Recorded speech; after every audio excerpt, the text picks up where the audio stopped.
plot, fabrication of this plot, especially plot related to Oedipus Rex. Today we are going to learn this concept of free will in Oedipus Rex, and we will also discuss what kind of irony and how it creates tragic irony like that. So we'll be discussing about free will, the concept of free will and fate. We'll be discussing concept related to catharsis. We'll be discussing concept related to plot structure of the Oedipus Rex. Oedipus Rex का plot कैसा है, उसकी plot की designing कैसे हुई है, इसकी पूरी एक असाइनमेंट है, उसको हम डिस्कस करेंगे। मेरे पास बुक के ऊपर ये काफ़ी लंबी असाइनमेंट है, लेकिन मैं आपको इंशाल्लाह कोशिश करूंगा कि वो सारे कंसेप्ट जो हैं इसके समझा दूं ताकि आप इसको अच्छा, एक और बड़ी असाइनमेंट बड़ी इंपॉर्टेंट है, last scene in Oedipus Rex. वो अक्सर पूछ लेते हैं, क्योंकि वो लास्ट सीन जो है ना इसका, वो बड़ा, उसमें वो बहुत ज़्यादा रोता है कि ए आंखों, तुम कभी अब इस दुनिया को नहीं देख पाओगी, तुम मैं आंखें रखते हुए अपनों को देखने के लिए अंदर रहा, यानी मैं उनको नहीं देख सका। अब तुम ये दुनिया कभी नहीं देखोगी, मैं तुम्हें हमेशा के लिए तुम्हारी रोशनी को बुझा दूंगा, तो अब तुम कभी दुनिया नहीं देखोगी। वो अपने आप को जस्टिफिकेशन देता है। कहते हैं कि इडिपस रेक्स के अंदर जो इडिपस हीरो है सोफोक्ली का, वो बड़ा एक्सीलेंट है। वो अपनी जो उसकी ग्रैंडर है, जो उसका वकार है, जो उसकी हीरोइक जो उसका स्टाइल है, वो उसको नहीं खोता। मतलब क्या क्या वो करता है फैसले। एक तो वो फेट के साथ लड़ता है, और जब उसे पता भी चल रहा है कि ये मेरे खिलाफ जा रही है बात, परस्यूट ऑफ द ट्रूथ, वो क्या करता है, परस्यूट ऑफ द ट्रूथ। जैसे परस्यूट ऑफ हैप्पीनेस होता है ना, वो परस्यूट किसका करता है, वो ट्रूथ का करता है। यानी लोग उसे दूसरे कैरेक्टर रोक रहे हैं, मतलब जो केस्टा उसको रोक रही है, उसकी मदर भी और उसकी वाइफ भी उसे रोक रही है कि बस छोड़ो, लेकिन वो उसको ज्यादा से ज्यादा परस्यू कर रहा है।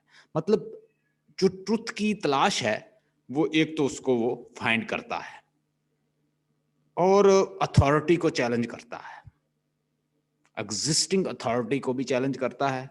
और अगर उसके साथ मतलब उससे कुछ हो जाता है, तो आप देख रहे हैं कि वो फिर भी उसको एक्सेप्ट करता है, अपनी आंखें फोड़ लेता है और वो हालात के साथ लड़ता है। बड़े हीरोइक अंदाज से वहां से जाता है और वो ड्यूटी जो है वो क्रोन को बताता है कि तुम ऐसा करना, ऐसा करना, ऐसा करना। हालांकि क्रोन उसको लास्ट में कहता है कि अब तुम किंग नहीं रहे, ऑर्डर देने की कोशिश ना करो, no you are not king, अब तो किंग नहीं है, ठीक है। तो वो कहता है जी मुझे यहाँ से निकाल दो, बैनिश कर दो, मुझे कैथरीन हिल पर छोड़ो। वो कहता है वेट, मैं अपोलो का वेट करूंगा, वहां से जो इंस्ट्रक्शन आएगी मैं उसके मुताबिक फैसला करूंगा। मतलब वो गॉड्सेस की इंस्ट्रक्शन के बगैर नहीं चलता। किरोन जो कि उसका ब्रदर इन लॉ भी है और उसका मामू भी है। So let's start.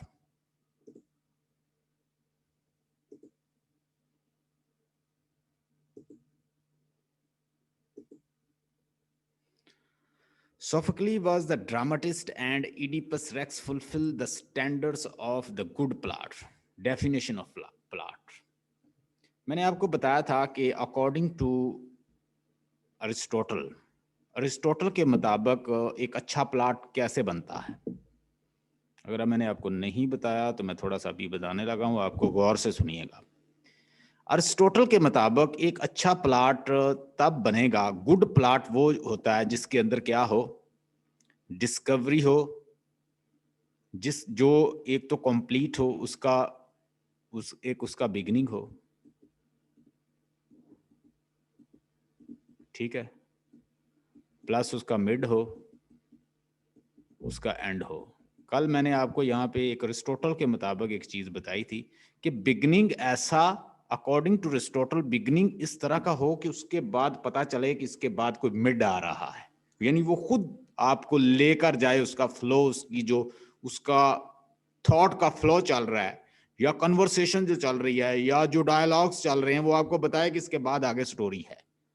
और मिड ऐसा कि वो आपको क्या बताए कि इसके बाद एक एंड है, ये फ्लो मजीद कर रही है बात किसकी तरफ, एंड की तरफ, और एंड ऐसा कि उसके बाद पता चले कि बस अब स्टोरी खत्म हो गई है। एक प्लॉट जो होता है, यानी जो ओवरऑल स्टोरी होती है किसी ट्रेजिक प्ले की, अकॉर्डिंग टू अरिस्टोटल वो एक ऑर्गेनिक होल होता है। अब ऑर्गेनिक होल क्या होता है कि ऐसी हर तरह से वो कंप्लीट होता है, उसके अंदर ना तो कोई एडिशन कर सकते हैं ना डिलीशन कर सकते हैं।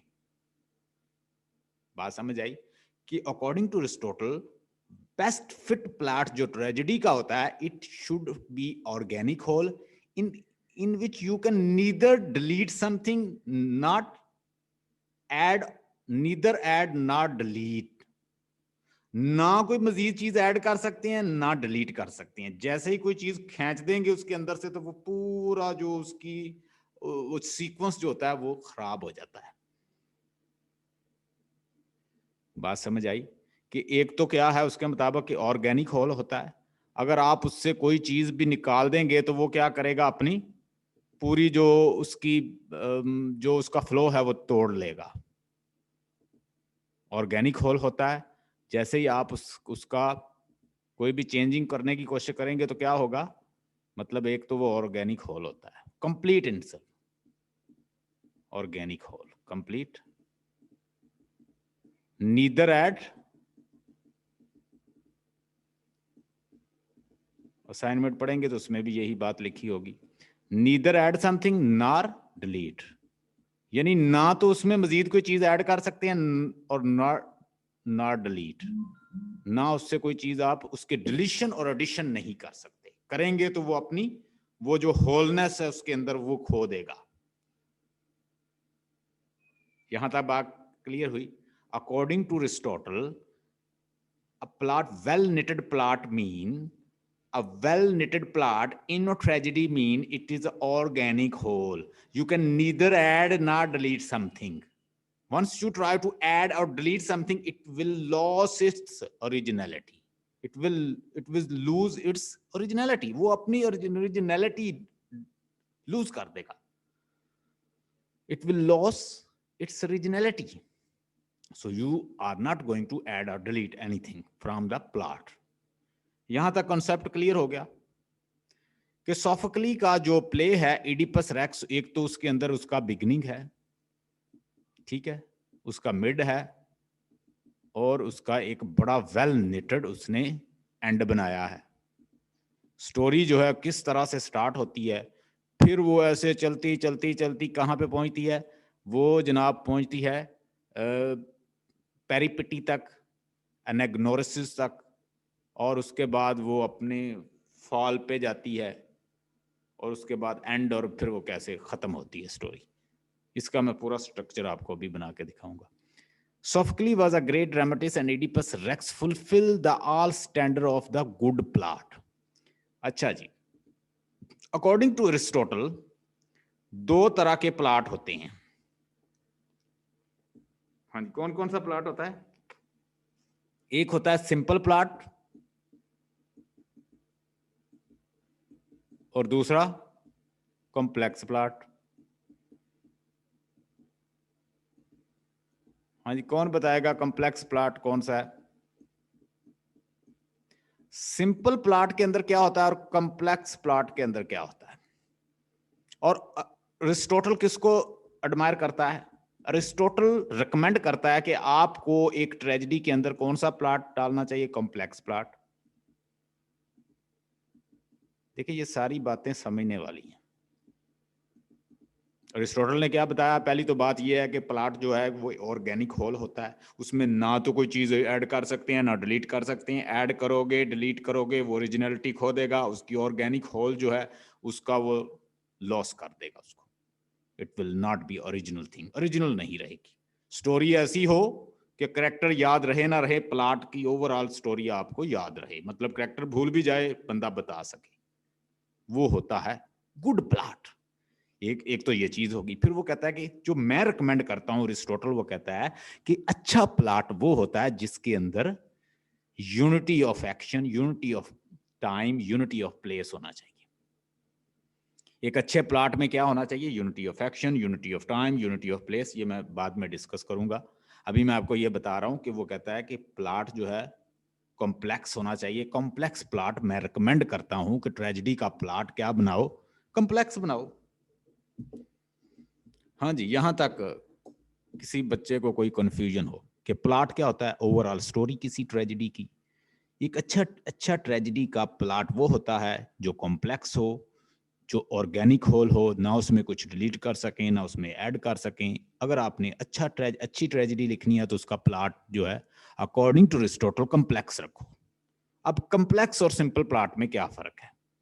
कॉम्प्लेक्स प्लॉट ऐसा प्लॉट है जिस प्लॉट के अंदर एनाग्नोसिस हो और पेरिपिटी हो। आपने शायद सुना हो डिस्कवरी ऑफ नॉलेज। सबसे पहले क्या होता है? सबसे पहले उसे क्या होता है? नॉलेज को वो जानता है। अगर किसी प्लॉट के अंदर एनाग्नोसिस भी नहीं, एनाग्नोसिस भी नहीं है और पेरिपिटी भी नहीं है, वो प्लॉट अच्छा प्लॉट नहीं है। अब मैं आपको ये बताता हूं कि ये दोनों एलिमेंट बनने से प्लॉट क्यों अच्छा हो जाता है। क्योंकि एक हीरो ने ट्रेवल करना होता है, वो उसने अननोन से नोन की तरफ जाना है। किससे जाना है? अननोन से किसकी तरफ जाना है? उसने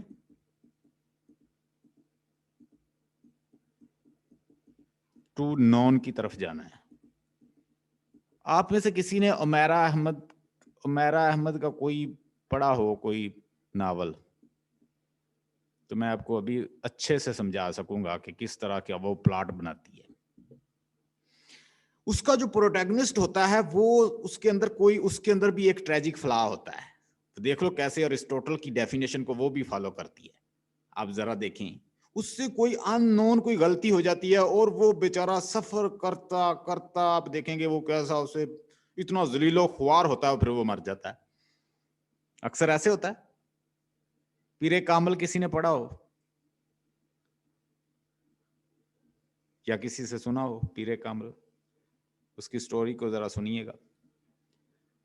उसमें क्या होता है कि एक हीरो है ना, प्रोटैगनिस्ट। या खुदा और मोहब्बत ड्रामा को देख लें, किसी ने देखा होगा आप में से, ड्रामा देखते हैं आप लोग।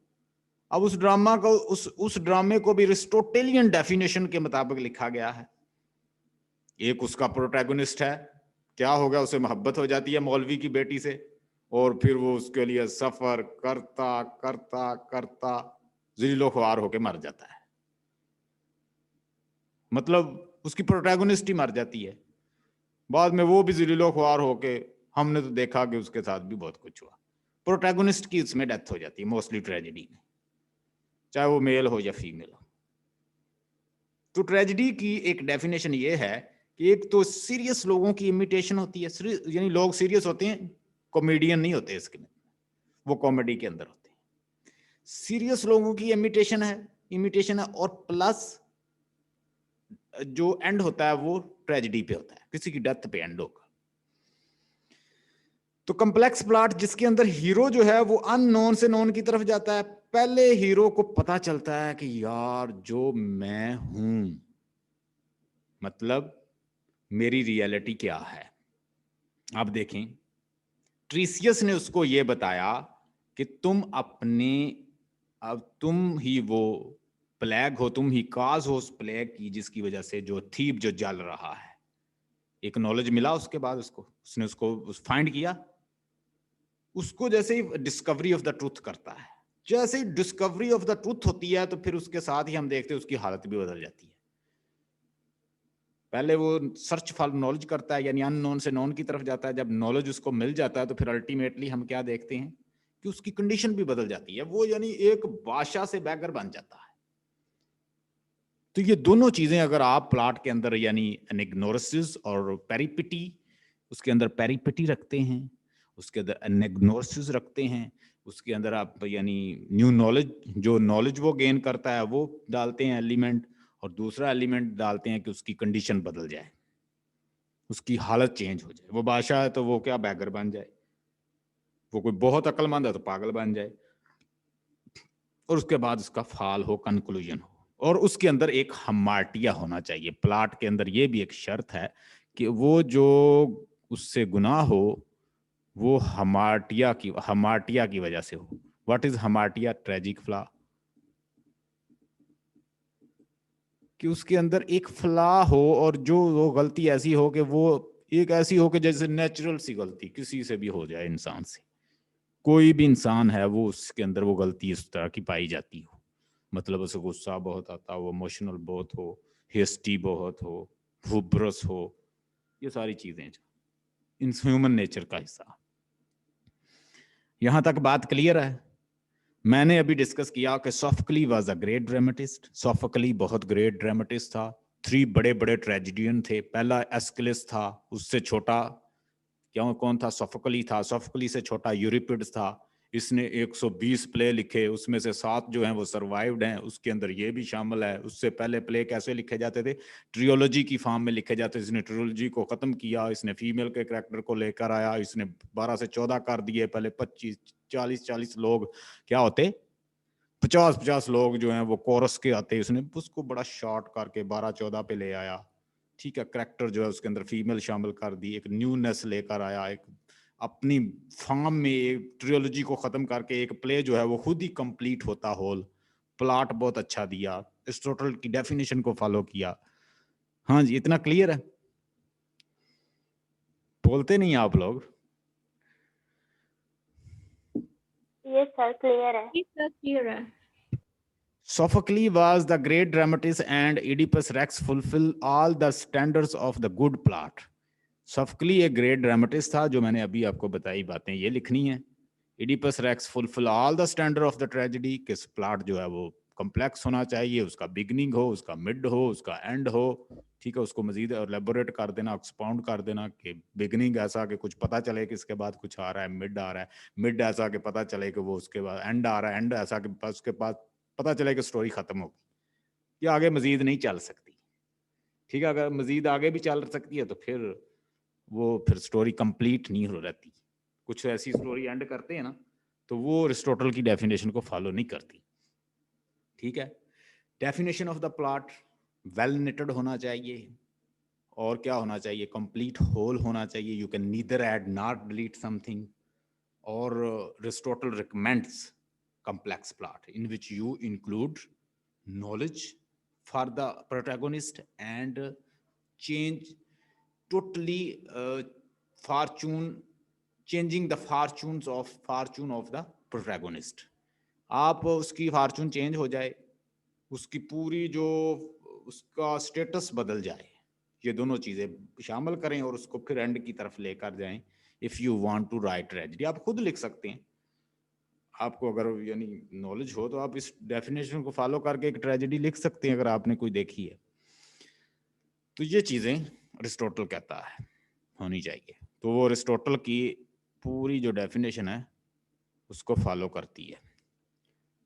The observance of the 3 unity in the Oedipus Rex, ये पॉइंट भी बड़ा जबरदस्त है। क्या होना चाहिए उसके अंदर? 3 यूनिटी। कौन कौन सी unity Sobia? Unity of time. देखिए, जो लोग रट्टे लगा रहे हैं ना, वो सब कुछ भूल जाएंगे उधर जाके, इतना कंफ्यूजन हो जाती है वहां पे। जिसके पास कंसेप्ट है वो रहेंगे। यूनिटी ऑफ टाइम हो, यूनिटी ऑफ एक्शन हो, यूनिटी ऑफ प्लेस हो। क्यों जी? प्लॉट के अंदर क्या होना चाहिए? यूनिटी ऑफ प्लेस होनी चाहिए, यूनिटी ऑफ एक्शन होना चाहिए, और यूनिटी ऑफ टाइम होना चाहिए। अगर इडिपस रेक्स को देखें तो वो जिस जगह पे वो एक्शन करता है वो साथ साथ बताता है कि वो बंदा उस वक्त कहाँ था। मतलब आप जरा देखिएगा, स्टोरी स्टार्ट हुई, बंदा हमारा प्रोटैगोनिस्ट जो था वो कोरिंथ में था।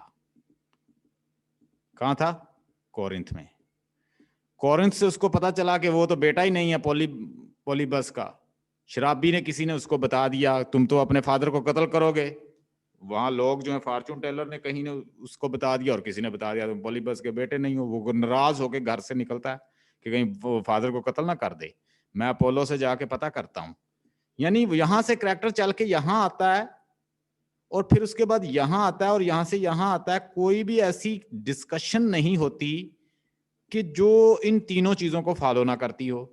मतलब यहां से बंदा अगर यहां पे एक्शन कर रहा है तो सेटिंग भी कोरिंथ की दिखाई गई, मतलब कोरिंथ के अंदर है तो कोरिंथ की सेटिंग है। अगर वो यहाँ 3 रोड पे आता है तो 3 रोड की सेटिंग दिखाई जाती है। अगर वो डेल्फिक ओरेकल में जाता है तो वहां की सेटिंग दिखाई जाती है। कहीं भी वो ये नहीं दिखाता कि बंदा जो है वो कोरिंथ में मौजूद है तो बात अमेरिका की कर दे, तो वो यूनिटी ऑफ प्लेस रहेगी। गौर से समझिएगा इस बात को कि अगर हम बात कर रहे हैं अमेरिका की, मैं एट द टाइम वहां पे बात कर दूं कि बंदा पाकिस्तान में मौजूद है, मतलब सेटिंग मैं आपको पाकिस्तान की दिखा दूं और बात मैं अमेरिका की कर रहा हूं, तो बात जमेगी? बिल्कुल ऐसी बात ही है कि अगर वो कोरिंथ की बात कर रहा है तो वो कोरिंथ के अंदर ही मौजूद है। अगर वो किसी और एरिया में मौजूद है तो आप देखेंगे कि वो और एरिया की सेटिंग दिखाएगा। तो यूनिटी ऑफ टाइम भी वो फॉलो करता है, यूनिटी ऑफ एक्शन भी फॉलो करता है। और एक्शन अगर करता है तो एक्शन, जो एक्शन वो करता है उस एक्शन का स्टार्ट होता है, फिर वो प्रोसेस होता है एक्शन का और उसको एंड तक लेके जाता है। मतलब उसे पता चलता है कि इसमें किसी ने ये प्लेग इसलिए आया कि जो लियस का जो कातल है वो कहीं इधर मौजूद है तो इसकी वजह से प्लेग आया। तो वो क्या करता है, उस एक्शन को एंड तक पहुंचाता है। मतलब जब उसे पता चलता है फिर वो ये नहीं कि छोड़ देता है उसको, उसको ऐसे स्टार्ट करता है और उसको फाइंड करता करता वो अपने घर तक ही पहुंच जाता है। समझ आ गई इसकी कि यूनिटी ऑफ एक्शन 3 यूनिटी को ऑब्जर्व करता है। आपको यूनिटी ऑफ एक्शन दिखाता है, कोई एक्शन करता है तो एक्शन को फिर वो अंजाम तक पहुंचाता है, धूरा नहीं छोड़ता। यूनिटी ऑफ प्लेस, जिस जगह में होता है उसी जगह की आपको सेटिंग भी दिखाता है। यूनिटी ऑफ टाइम, इन तीनों चीज़ों की यूनिटी जो है एरिस्टोटल कहता है ये होनी चाहिए, अच्छा प्लाट बनता है और इससे वो इररेलेवेंस जो होती है वो खत्म हो जाती है। इररेलेवेंट नहीं होता आपका प्लाट अगर आप ये चीज़ें उसके अंदर ले आते हैं। हाँ सोबिया, समझ आ रही है आपको? Faiza, Sobia, ramen. Unity of time जो है तो ये एक्शन और प्लेस की तो समझ आ गई है, तो यूनिटी ऑफ टाइम कैसे बताता है? हाँ very good. Unity of time, unity of time इधर देखें। लेट्स सपोज वो अपने जिस वक्त वो मौजूद है, लेट्स सपोज वो अगर मौजूद है वहाँ पे, यूनिटी ऑफ टाइम इसमें आ जाता है कि जिस वक्त में वो मौजूद होता है वो उसी चीज़ की ही बात करता है। वो आपको ये बात नहीं कर रहा कि 100 साल पहले की बात नहीं कर रहा होता।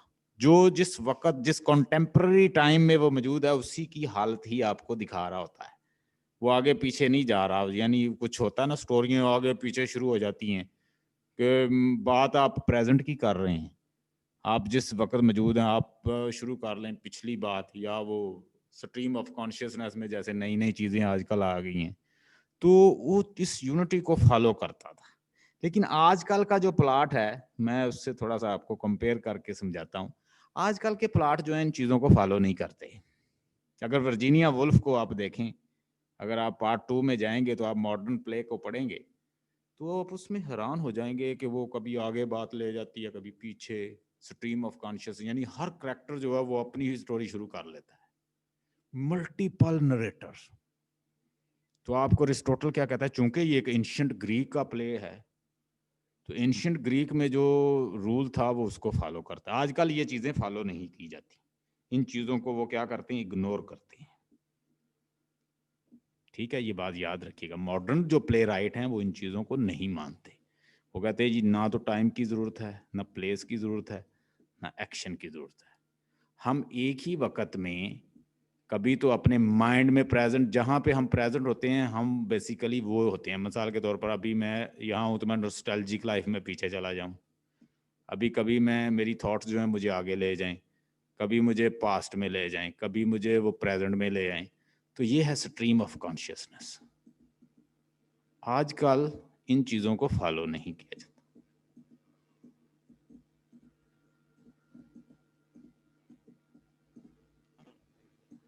ये है यूनिटी ऑफ टाइम। मीन के जिस टाइम की बात हो रही है, एंशियंट ग्रीक ही आपको उस वक्त के टाइम को ही वो फॉलो करता है, और टाइम के उसका जैसे एक बिगनिंग है और एक एंड है। ट्रेजेडी को एक सिंगल डे तक वो कहता है कि उसको एंड होना चाहिए, ठीक है। ये भी उसका टाइम है कि एक ही दिन के अंदर उसको आपने परफॉर्म करवाना है। ये नहीं कि आप उसको 10 महीने चलाए रखें, वो एपिक बन जाएगी। ये भी ट्रेजेडी की एक करेक्टरिस्टिक होती है। ट्रेजेडी को क्या करना है, आपने एक सिंगल डे के अंदर उसको फिनिश करना है। उसके अंदर जो आप टाइम दिखा रहे हो, तो उसको टाइम को ये ना हो कि बंदे ने 10 साल पहले स्टोरी शुरू की तो 10 साल के बाद वो कहीं खत्म हुई, वो एपिक में आ जाती है। एपिक का मतलब क्या होता है, उसकी डेफिनेशन क्या, लॉन्ग नैरेटिव पॉइंट, 14 से 14 बुक तक भी मुश्तमिल हो सकती। तो ये क्या है, ये एक सिंगल डे में इसको आपने फिनिश करना होता है। दोनों में फर्क है। ये क्या होता है, ड्रामेटिक होता है नेचर में ट्रेजेडी, और वो क्या होता है, नैरेटिव होता है। वो उसकी नेचर क्या होती है एपिक की, नैरेटिव। वो एक बंदा नरेट करता है, और ये क्या की जाती है, परफॉर्म की जाती है। डायलॉग दे के लोगों से परफॉर्म करवाई जाती है ट्रेजेडी। क्लियर है इतना? यस सर, क्लियर है। The play has well defined beginning middle and and. ये मैंने चीज आपको पहले ही बता दी कि अरिस्टोटल कहता है कि एक प्ले को होना चाहिए, उसका एक बिगनिंग होना चाहिए, एक मिड होना चाहिए, एंड होना। चले हम ऐसा करते हैं, इसी के ऊपर एडिपस रेक्स के ऊपर ही इसको अप्लाई करके देख लेते हैं। क्या आपको लगता है कि एडिपस रेक्स जो है इन चीजों को फॉलो करता है? उसका बिगनिंग आता है एक, उसका मिड आता है एक, और उसका एक एंड आता है। जैसे स्टार्ट होते हैं हम क्या देखते हैं, कुछ चीजें हैं आउट ऑफ द स्टेज जो है परफॉर्म होती हैं। मतलब उसका कत्ल हमें नहीं दिखाता, बस वो ये कहते हैं कि वो आउटसाइड द स्टेज सब कुछ हुआ है। इतने साल गुजर गए हैं, काफी साल गुजर गए हैं, एक बादशाह जो था फलां जगह पे जा रहा था, एक नौजवान आया, उनका रास्ते से झगड़ा हुआ, उसने उसको कत्ल कर दिया, किसी ने उसको कत्ल कर दिया। मतलब वहां मशहूर था कि कुछ डाकू थे, जा रहे थे, उन डाकुओं ने उनको मार डाला।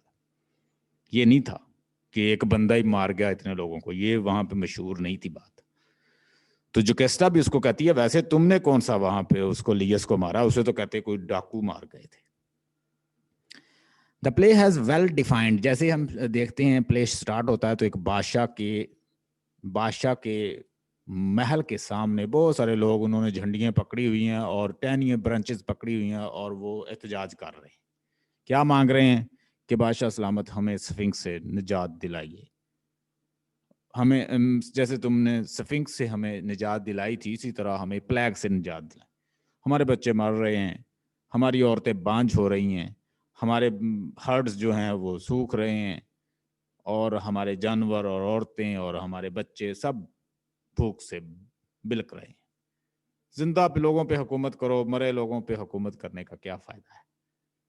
बड़े वो डायलॉग बोलता है, उनमें से एक जो सबसे ज्यादा एजड बंदा जो होता है वो आगे आता है।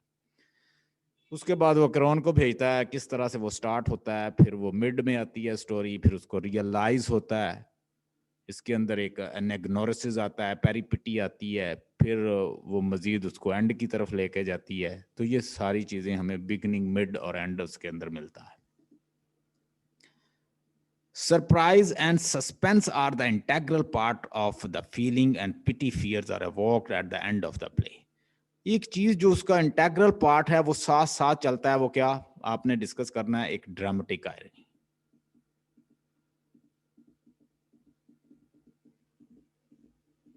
ठीक है, एक ये चलती है, एक सस्पेंस साथ साथ चलता है। सस्पेंस भी साथ साथ रखता है, मतलब बड़ा इंक्विजिटिव नेचर में है। परस्यूट ऑफ ट्रूथनेस, ट्रूथ का जो परस्यूट है उसको वो कंटिन्यूस रखता है। फिर अपनी हीरोइक जो उसकी नेचर है उसको नहीं खोता, उसको कभी भी नहीं खो रहा, इवन कि वो अपनी आंखें फोड़ लेता है और हीरोइक अंदाज से फोड़ता है। Fear and awe at the end of, और जो सब ये सारे काम करता है साथ, ये इंटेग्रल है, और फीलिंग जो है और वो भी साथ साथ चलती है। पिटी और फियर जो है ये भी साथ साथ चलता है। अब पिटी और फियर कैसे होता है, मैंने इन दोनों में आपको फर्क बताया था कि पिटी और फियर में, अगर कोई बंदा बताना चाहे, मैंने आप लोगों को ये पहले बताया था पिटी क्यों, एक ह्यूमन बीइंग पिटी क्यों करता है और फियर क्यों करता है, क्यों करता है पिटी और फियर ह्यूमन बीइंग। क्योंकि फियर वो उसको इसलिए अपने ऊपर करता अप्लाई है, करके देखता है। देखिए, आप सुबह सुबह जा रहे थे कहीं, आपने एक कार एक्सीडेंट देखा, वो कार जो है बुरी तरह मुतासर हुई और जो उसके अंदर थे उन लोगों की डेथ हो गई, ठीक है, वो सारी लाशें यहाँ पे पड़ी। आप भी उसी रास्ते से गुजर रहे थे, जब आप उस रास्ते से गुजर रहे थे, लाशें पड़ी हुई हैं, तो आप सबसे पहले क्या आता है, चूंकि आप भी ह्यूमन बीइंग का हिस्सा हैं, तो अब सबसे पहले आप देखते हैं, आपको क्या आता है, आप खौफजदा हो जाते हैं, फियर। फिर खौफ आता है। और जैसे खौफ की अलामत आती है तो साथ ही तरस उसके ऊपर इसलिए आता है कि चूंकि हम भी ऐसे ऐसे ही हैं, असल में वो तरस भी इंसान अपने ऊपर ही खा रहा होता है, यार मैं भी इसी तरह का हूं, मैं भी इधर से गुजरता हूं, मेरे साथ ऐसा ना हो जाए। ये सारी चीजें अल्टीमेटली पिटी और फियर जो है क्रिएट करती हैं। पहले वो खौफजदा होता है, फिर तरस उसे इसलिए आता है, वो भी अपने ऊपर ही वो खा रहा होता है। इंसान जो है, इंसान की नेचर जो है वो बड़ी सेल्फिश है। अगर ऐसे ऑन मैन आपने पढ़ा हो अलेक्जेंडर पोप का, तो उसमें वो कहता है, एक तो ऐसे ऑन मैन के अंदर वो कहता है कि इंसान, एक तो क्या है, एक इंसान की नेचर जो है वो सेल्फिश है, ठीक है, और दूसरा उसके अंदर क्या है, जज्बात हैं। एक तो वो क्या है, सेल्फिश, अपना सोचता है, फिर जज्बात हैं। ये दोनों चीजें मिला के कहता है कि इंसान बना हुआ है। जज्बात जो होते हैं वो भी उसको कभी राइड कर रहे होते हैं, कभी वो अपनी अक्ल से राइड करता है इसको, तो ये सारी चीजें मिलके चलती हैं, अलेक्जेंडर पॉप ने कहा। तो वाकई इंसान के अंदर क्या है, इंसान एक तो सेल्फिश होता है नेचर में, और ये उसका हिस्सा है। अगर उससे आप सेल्फ निकाल दें तो वो कुछ है ही नहीं फिर। तो सबसे पहले, अगर ये बंदा कोई कहता है ना, यार मैं बड़ा ये हूँ वो हूँ, जब तक वो अपना नहीं सोच रहा तो वो किसी का भी नहीं सोच सकता। मतलब एक बंदा बिल्कुल ही इनडिफरेंट है तो वो आपका भी नहीं सोच सकता। फिर उससे सेल्फिश होना पड़ेगा। वो अपना सोचेगा तो कुछ किसी का कर सकेगा। मतलब मैं ये कहूँ, मैं किसी की हेल्प करना चाहता हूँ, तो पहले मुझे खुद को बिल्ड करना पड़ेगा ना, कुछ करूँ मैं, तो फिर मैं किसी में कुछ बांट सकूंगा। मेरे पास खुद कुछ नहीं है, मैं खुद अपने लिए पर्सनैलिटी पे इन्वेस्ट नहीं कर रहा, इल्म हासिल नहीं कर रहा, तो मैं सारे लोगों को इन्वाइट कर, आजो आजो मुझसे पढ़ लो। I have to be selfish for the moment, to earn something, to learn something, to invest on myself. Once I get it, then I can do something for other. जब मैं खुद कुछ अर्न कर लूंगा, कुछ इन्वेस्ट कर लूंगा, मैं बिल्ड कर लूंगा, फिर मैं आप लोगों के लिए भी कुछ कर सकूंगा। तो ये पार्ट ऑफ द नेचर है, इसको आप जितना मर्जी डिफाइन कर लें। Surprise, suspense are the integral part of the play. Feeling, pity, fears are evoked at the end of the play. और ये पिटी फियर आते हैं इसलिए कि चूंकि हम भी इंसान का, अगर आपने जॉन डन को पढ़ाया तो मैंने आपको था, उसकी एक पोएम है, एक for whom the bell toll, whom the bell toll, इस तरह की उसकी एक पोएम है। उससे एक टाइटल भी लिया है नावल का, अर्नेस्ट हेमिंग्वे ने। आपने अमेरिकन लिटरेचर पढ़ा होगा। उसने कहा कि बेल का मतलब होता है जब भी किसी क्रिश्चियन की डेथ होती है तो वो एक क्या बजाते हैं, एक घंटी बजाते हैं चर्च के अंदर, ठीक है। तो उससे जॉन डन ने वो टाइटल लिया था। मैंने आपको बताया था जॉन डन जो था वो एक प्रीस्ट भी था, बताया था ना। उसने इब्तदाई तालीम भी चर्च से हासिल की थी और वो था भी रोमन कैथोलिक और बाद में वो एंग्लिकन बन गया था, याद कर लें।